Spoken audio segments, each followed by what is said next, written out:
परिंदों को मंजिल मिलेगी यकीनन, ये फैले हुए उनके पर बोलते हैं। वो लोग रहते हैं खामोश अक्सर, ज़माने में जिनके हुनर बोलते हैं। वेलकम बैक इन एग्जामिनर दोस्तों एंड वेरी गुड मॉर्निंग। चलिए शुरू करते हैं आज की क्विज। स्वर्ण बालिका और उड़न परी उपनाम से कौन सी भारतीय महिला एथलीट जानी जाती है? तो दोस्तों इसका करेक्ट आंसर हो जाएगा पीटी ऊषा। ओके, चलिए पीटी ऊषा के विषय में ये रही उनकी फ़ोटो। और यह किस राज्य से रिलेटेड है? यह केरल राज्य से संबंधित है। और इनकी उपलब्धियां क्या क्या हैं? इनको पद्मश्री मिल चुका है और 4 गोल्ड मेडल और 7 सिल्वर मेडल। किसमें? एशियन गेम्स में। किसमें? एशियन गेम्स में। चलिए आगे बढ़ते हैं। गौतम बुद्ध के गुरु थे? गौतम बुद्ध के दोस्तों गुरु अलार कलाम थे। चलिए आगे बढ़ते हैं। ऐसे ही और भी महापुरुषों के गुरु के विषय में जान लेते हैं। जैसे स्वामी विवेकानंद, इनके गुरु थे रामकृष्ण परमहंस देव। ओके, और महात्मा गांधी, इनके गुरु थे गोपाल कृष्ण गोखले। और दयानंद सरस्वती, इनके गुरु थे स्वामी ब्रजानंद। चलिए आगे बढ़ते हैं। हड़प्पावासी किस वस्तु के उत्पादन में सर्वप्रथम थे? दोस्तों हड़प्पावासी जो थे कपास की खेती में सर्वप्रथम थे। कपास की खेती में सर्वप्रथम थे। चलिए आगे बढ़ते हैं। दोस्तों हड़प्पावासी कपास की खेती में तो थे ही, लेकिन उनके जो आराध्य थे वो कौन थे? पशुपति थे। कौन? पशुपति। और जो हड़प्पा की सभ्यता की खोज जिसने की थी वह कौन थे? राय बहादुर दयाराम साहनी। कब खोज की थी? 1921 में। चलिए आगे बढ़ते हैं। भारत के कोरोमंडल तट पर सर्वाधिक वर्षा होती है? भारत के कोरोमंडल तट पर सर्वाधिक वर्षा दोस्तों अक्टूबर और नवंबर के महीने में होती है। दोस्तों देखते हैं कोरोमंडल तट होता क्या है।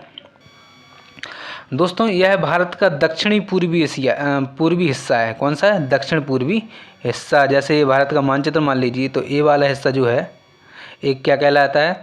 कोरोमंडल तट। ओके, इसमें कौन कौन से राज्य लगभग सम्मिलित रहते हैं? कौन सा? एक तो ये तमिलनाडु है और एक आंध्र प्रदेश, ये दोनों राज्य। ओके, और दोस्तों इसी तरह जैसे कोरोमंडल तट होता है उसी तरह मालाबार तट भी होता है।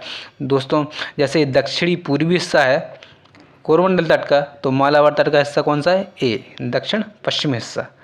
और ये किस स्टेट में पड़ता है? केरल में पड़ता है। किस में पड़ता है? केरल। चलिए आगे बढ़ते हैं। भारत का प्रमाणिक समय उस स्थान का स्थानीय समय है जो स्थित है। दोस्तों भारत का जो मानक समय है, प्रमाणिक समय है, वह इलाहाबाद के समीप है। कहाँ है? इलाहाबाद के समीप। चलिए आगे बढ़ते हैं, देखते हैं। इलाहाबाद के समीप यदि अच्छे से जानकारी की जाए तो यह नैनी में पड़ता है। कहाँ पड़ता है? नैनी, इलाहाबाद के समीप। ओके, और इसकी देशांतर स्थिति क्या है? इसकी 82.5 डिग्री 82.5 डिग्री पूर्वी देशांतर। क्या स्थिति है? पूर्वी देशांतर। और दोस्तों यह जो अपना भारत का मानक समय है वह ग्रीनिच समय से 5.5 घंटा आगे है। दोस्तों ये ग्रीनिच समय क्या है? ग्रीनिच समय जैसे भारत का मानक समय इलाहाबाद के समीप है, उसी तरीके से पूरे विश्व का जो मानक समय है वो ग्रीनिच में है। कहाँ में? ग्रीनिच में। यह कहाँ पड़ता है? लंदन में। उससे अपना भारत का समय 5.5 घंटे आगे है। चलिए आगे बढ़ते हैं। किसी देश का आर्थिक विकास निर्भर करता है? दोस्तों किसी भी देश का आर्थिक विकास निर्भर प्राकृतिक संसाधन पर भी करता है, पूंजी निर्माण पर करता है और बाजार की आकार, इन तीनों पर निर्भर करता है। इसलिए इसका करेक्ट आंसर क्या होगा दोस्तों? उपर्युक्त सभी। ओके, चलिए आगे बढ़ते हैं। भारतीय संविधान की कौन सी व्यवस्था इंग्लैंड से ली गई है? दोस्तों जो भारतीय संविधान है अपने आप में बहुत ही अद्भुत है, जो कि कई देशों से कुछ कुछ पार्ट लिया गया है। जैसे संसदीय प्रणाली यह इंग्लैंड से ली गई है। ओके, और भी देखते हैं। जैसे संसदीय प्रणाली इंग्लैंड से ली गई है, संयुक्त राज्य अमेरिका से यूएसए से मौलिक अधिकार लिए गए हैं, आयरलैंड से नीति निदेशक तत्व लिए गए हैं और ऑस्ट्रेलिया से प्रस्तावना की भाषा। ओके, और इसी तरीके से कनाडा से भी संघीय प्रणाली ली गई है। ओके, चलिए आगे बढ़ते हैं। भारतीय संविधान के किस भाग को उसकी आत्मा बताया गया है? दोस्तों जो भारतीय संविधान की जो प्रस्तावना है वह अपने आप में बहुत ही महत्वपूर्ण है और इसी को भारतीय संविधान की आत्मा भी बताया गया है। चलिए आगे बढ़ते हैं। सर्वप्रथम रक्त परिसंचरण तंत्र का अध्ययन किसने किया? दोस्तों विलियम हार्वे ने। किसने किया? विलियम हार्वे ने। चलिए आगे बढ़ते हैं। पेप्सन क्या है? पेप्सिन दोस्तों एक एंजाइम है। क्या है? एंजाइम। यह कहाँ पाया जाता है दोस्तों? यह दोस्तों आमाशय में पाया जाता है। कहाँ पाया जाता है? आमाशय में। इसका कार्य क्या है? इसका कार्य प्रोटीन का पाचन कैसे करता है?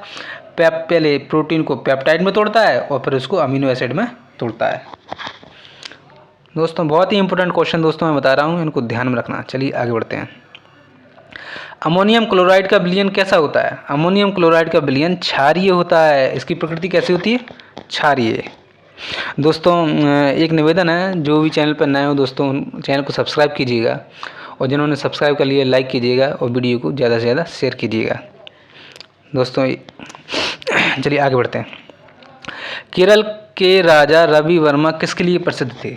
दोस्तों केरल के राजा रवि वर्मा थे, वह चित्रकारी के लिए प्रसिद्ध थे। चलिए आगे बढ़ते हैं। निम्नलिखित में से कौन सा एक हार्डवेयर का उदाहरण नहीं है? हार्डवेयर का उदाहरण दोस्तों माउस भी अपना हार्डवेयर है, प्रिंटर भी हार्डवेयर है और मॉनिटर भी हार्डवेयर है, इसलिए इसका करेक्ट आंसर क्या होगा? सॉफ्टवेयर। ओके, इसलिए इसका करेक्ट आंसर क्या होगा? सॉफ्टवेयर। चलिए आगे बढ़ते हैं।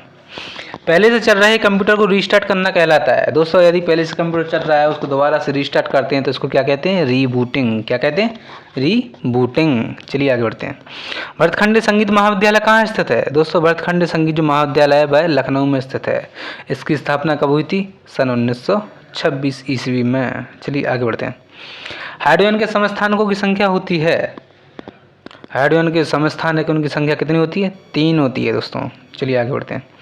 प्रकाश तरंग किस प्रकार की तरंग है? दोस्तों प्रकाश तरंग जो है वह अनुदैर्ध्य और अनुप्रस्थ दोनों प्रकार की तरंग है, इसलिए इसका उत्तर हो जाएगा उपर्युक्त दोनों।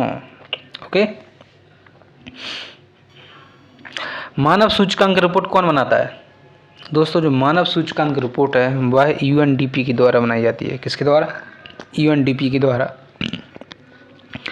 चलिए देखते हैं यूएनडीपी क्या है। दोस्तों इमेज जो हो रही है आपके स्क्रीन पर वह यूएनडीपी का लोगो है। क्या है? यूएनडीपी का लोगो। और इसका फुल फॉर्म क्या होता है दोस्तों?